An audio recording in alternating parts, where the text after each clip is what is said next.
got it filled up with soap. It's got a little wall mount right there.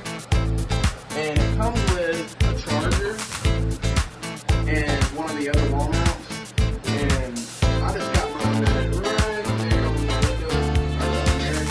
And basically you just slide it right there to the little mount there. So it's like a little adhesive, so you ain't got to do any screws to the wall or anything like that. And it's easy to remove if you want to remove it or something.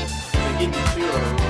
So basically it has several different settings, and once you click it on, you long press to turn it on, and now it's on. It's probably going to start shooting soap here in a second, but it's got the degrees, and it also has different, yeah, see, I want to put some soap in it. I ain't got much in there right now, but so it also has the degrees on here, and it says 77 degrees.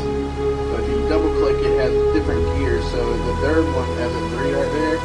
It shows up that's the highest amount of soap it'll spit out for like a few seconds, like almost 2 seconds of it making the funnel and whatnot.